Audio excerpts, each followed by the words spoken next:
नमस्कार, विंध्या टाइम्स के news analysis कार्यक्रम में आप सभी का बहुत बहुत स्वागत है।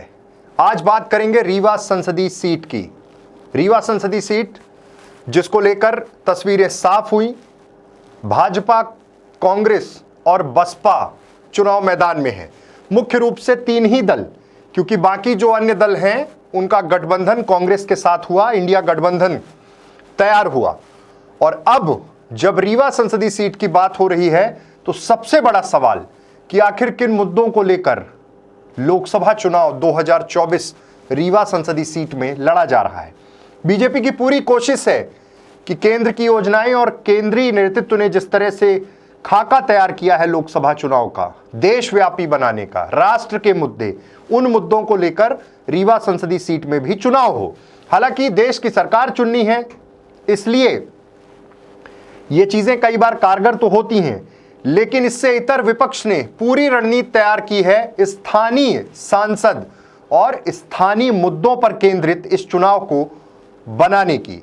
आइए दिखाते हैं आपको एक स्पेशल रिपोर्ट कि आखिर रीवा संसदीय सीट में किस तरह चल रहा कैंपेन और कौन से मुद्दे हैं जो लगातार चर्चा में हैं।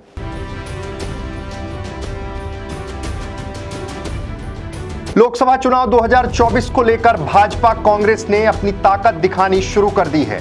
बीजेपी से रीवा प्रत्याशी जनार्दन मिश्रा, जिन्हें तीसरी बार भाजपा ने चुनाव मैदान में उतारा है, वो केंद्र की योजनाएं और प्रधानमंत्री नरेंद्र मोदी के कामों को लेकर जनता के बीच में जा रहे हैं। पूरा चुनाव नरेंद्र मोदी और भाजपा केंद्रीय नेतृत्व की ओर फोकस करना चाहते हैं। केंद्र की तमाम जन कल्याणकारी योजनाओं का जिक्र तो हो रहा है, लेकिन उसके साथ साथ बार बार हर सभा में ये बताने की कोशिश हो रही है कि अगर प्रधानमंत्री नरेंद्र मोदी नहीं होते तो क्या होता देश का। इसी के साथ उन्होंने तमाम विकास परियोजनाओं को केंद्र से भी जोड़ने की कोशिश की। राज्य सरकार के प्रयास से और स्थानीय मंत्री के प्रयास से जो परियोजनाएं आई, उनको भी लेकर वो बार बार ये जिक्र कर रहे हैं कि केंद्र का कितना बड़ा हस्तक्षेप था, केंद्र किस तरह से काम कर रहा था। यानी सीधा सा है कि पूरा चुनाव केंद्र की योजनाओं और प्रधानमंत्री पर केंद्रित करना चाहते हैं जनार्दन मिश्रा, क्योंकि कई बार सवाल ये खड़े होते हैं कि स्थानीय सांसद के प्रयासों से रीवा को आखिर मिला क्या। वहीं दूसरी ओर कांग्रेस की प्रत्याशी नीलम अभय मिश्रा अपने डोर टू डोर कैंपेन और तमाम गांव में जो नुक्कड़ सभाएं कर रही हैं, उसमें सीधे सवाल पूछ रही हैं रीवा सांसद से। सवाल पूछ रही हैं कि आखिर 10 साल में रीवा को क्या मिला। सांसद अपने कामों के हिसाब का ब्यौरा दें और तमाम तरह के आरोप जो सांसद पर लगाए गए हैं, उसमें भ्रष्टाचार का भी मामला है, निष्क्रियता का मामला है, और उनका पूरा कैंपेन केंद्रित है कि 10 सालों में रीवा के लोगों को क्या मिला, रोजगार की क्या स्थिति रही, किसानों को क्या मिला, इसके साथ साथ नई कौन सी परियोजनाएं मिली, और सबसे बड़ी बात कि महिला सुरक्षा का विषय लेकर वो जनता के बीच जा रही हैं। आपको बता दें कि नीलम अभय मिश्रा जो सिमरिया से विधायक हैं, उनकी पत्नी हैं। 2023 विधानसभा चुनाव में आपने देखा होगा कि जिले में सिर्फ सिमरिया विधानसभा सीट ही कांग्रेस के खाते में आई।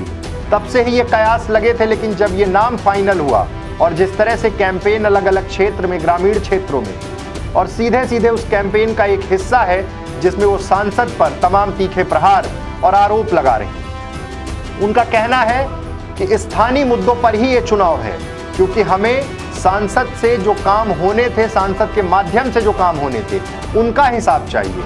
कौन सी बड़ी परियोजना आई, कौन से उद्योग लगे, रोजगार के कौन से संसाधन मुहैया कराए गए। तीसरी तरफ बसपा से अभिषेक पटेल को चुनाव मैदान में उतारा गया है। सीधे सीधे उनके टारगेट में बसपा का काडर बोर्ड, जो पहले बसपा में था, बीच में भाजपा में चला गया, उसको वापस लाना है। पिछले विधानसभा चुनाव में बसपा का प्रदर्शन जिले की कई सीटों में अच्छा रहा है। ऐसे में उन्हें लोकसभा चुनाव में भी उम्मीद है कि अच्छे खासे वोट मिलेंगे, और वो दावा कर रहे हैं कि त्रिकोणीय मुकाबला होगा। सीधे सीधे बसपा अपने तमाम पुराने काडर वोट को बताने की कोशिश कर रहा है कि किस तरह से संविधान की रक्षा के लिए बीजेपी के खिलाफ वोट करना जरूरी है, बसपा का सांसद बनाना जरूरी है। रीवा संसदीय सीट का इतिहास भी ऐसा रहा है कि यहां से बसपा कई बार मौके पा चुकी है, बसपा के कई बार सांसद रह चुके हैं। कुल मिलाकर सीधे सीधे वोट बैंक का जो टारगेट है वो बसपा का cadre vote, ST SC vote और OBC वोट पर सेंधमारी करने की पूरी कोशिश है अभिषेक पटेल की। तीनों ही प्रत्याशी दमखम के साथ प्रचार शुरू कर चुके हैं, लेकिन सबसे ज्यादा प्रचार में धार कांग्रेस प्रत्याशी के दिख रही है। ऐसा हम इसलिए कह रहे हैं क्योंकि जो कैंपेन है वो जिस रफ्तार से आगे बढ़ रहा है, जिस तरह से गांव में जनसंपर्क हो रहा है, वो कहीं ना कहीं बीजेपी इस चीज को लेकर आश्वस्त है कि प्रधानमंत्री के नाम पर और केंद्र की योजनाओं के नाम पर भाजपा की जीत होगी। लेकिन अगर चुनाव स्थानीय मुद्दों पर है, अगर चुनाव में सांसद के परफॉर्मेंस और सांसद के अधिकार में जो चीजें हैं उसके तहत ये चुनाव लड़ा जा रहा है, तो क्या कुछ आगे होगा ये तो सांसद ही जान रहे होंगे या वो प्रत्याशी जान रहे होंगे जो चुनाव मैदान में है। लेकिन मुकाबला बेहद रोचक होने वाला है। अब देखना है कि आगे आने वाले समय में कौन सी ऐसी बड़ी जनसभाएं होती हैं। लेकिन फिलहाल लगातार सांसद प्रहार भी कर रहे हैं, प्रत्याशी पर भी अटैक कर रहे हैं। वहीं कांग्रेस की प्रत्याशी लगातार आक्रामक हैं और उनके टारगेट में ये चीजें हैं कि हिसाब चाहिए। जनता ये हिसाब मांग रही है और कांग्रेस पार्टी ये हिसाब मांग रही है कि 10 साल में सांसद अपनी उपलब्धियां बताएं।